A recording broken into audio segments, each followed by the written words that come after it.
Praise the Lord. കർത്താവിൻ്റെ അതിപരിശുദ്ധമുള്ള നാമം ഈ പകൽ വാഴ്ത്തപ്പെടുമാറാകട്ടെ.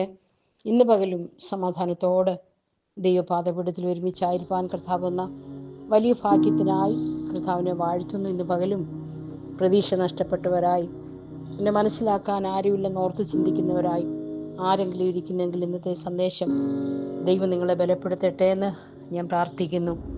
ഇന്ന് പകൽക്കാലം നമ്മൾ ചിന്തിക്കാൻ പോകുന്നത് 1 രാജാക്കന്മാരുടെ പുസ്തകം അതിൻ്റെ 17-ാം അധ്യായത്തിൽ ചില വചനങ്ങളാണ്.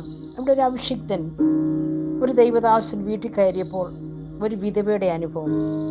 ഒരു വിറക് പറക്കിക്കൊണ്ടിരുന്ന ഒരു വിധവയെ വിളിച്ചിട്ട് പറയുക, എനിക്ക് കുടിപ്പാൻ ഒരു പാത്രത്തിൽ കുറെ വെള്ളം കൊണ്ടുവരണമേ, വരുമ്പോൾ ഒരു കഷ്ണം അപ്പവും കൂടി കൊണ്ടുവരണമേ.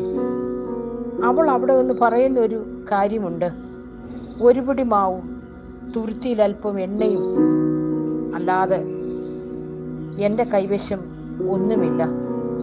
അതിന് ഞാൻ 2 വിറക് വറക്കുന്നു, ഇത് കൊണ്ടുവന്ന് ഒരുക്കിയിട്ട് ഞാനും എൻ്റെ മകനും മരിക്കാനിരിക്കുക. അവളുടെ അവസ്ഥ, അവളുടെ സാഹചര്യം, അവിടെ ലിമിറ്റേഷൻ, അവിടെ പ്രതീക്ഷ നഷ്ടപ്പെട്ട ഒരു വിധവ.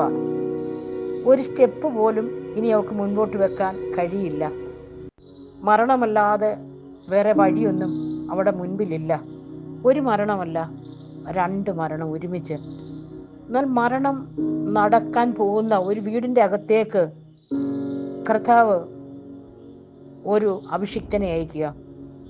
കർത്താവ് പറയുന്നു, നിന്നെ പോറ്റാൻ ഞാനൊരു വിധവയെ അയച്ചിട്ടുണ്ട്. എന്നാൽ അവിടെ ചെന്നപ്പോൾ വിധവ പറയുക, നിന്റെ ദൈവമായ യഹോവയാണ് എൻ്റെ വീടിനകത്ത് നിനക്ക് തരാൻ ഒന്നുമില്ല. നമ്മൾ ആ വേദവാക്യങ്ങൾ വായിച്ചാൽ നമുക്ക് മനസ്സിലാക്കുവാൻ കഴിയും.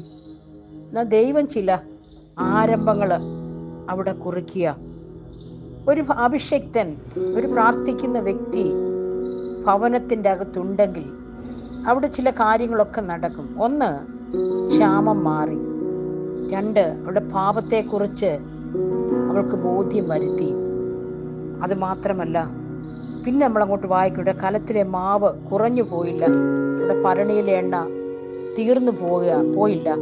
അവൾ പറയുക, നിന്റെ നാവിന്മേലുള്ള ദൈവവചനം സത്യമെന്ന് ഞാനിതിനാൽ അറിയുന്നു. പ്രിയ ദൈവജനമേ, നമ്മൾ പലപ്പോഴും നമ്മൾ പ്രതീക്ഷിക്കുന്ന പോലെയോ നമ്മൾ കരുതുന്ന പോലെയോ നമ്മുടെ ജീവിതമൊന്നും പോയി എന്ന് വരത്തില്ല. ഇന്ന് സന്തോഷിക്കുന്ന പലതിലും നമുക്ക് നാളെ സന്തോഷവും ആനന്ദവും കണ്ടെത്തുവാൻ കഴിയത്തില്ല. പലപ്പോഴും മരിച്ചാൽ മതി എന്ന് നാം ചിന്തിക്കാറുണ്ട്. നമ്മളെ അറിയുന്നവരും നമ്മളെ മനസ്സിലാക്കുന്നവരും ആരും ഈ ഭൂമിയിൽ ഉണ്ടായെന്ന് വരികയില്ല. ഒരു കാര്യം നമ്മൾ ചിന്തിക്കണം, ഇന്ന് സന്തോഷിക്കുന്നത് ഒന്നും അല്ല, ഇന്ന് പൂത്ത് നിൽക്കുന്നതൊക്കെ നാളെ വാടും.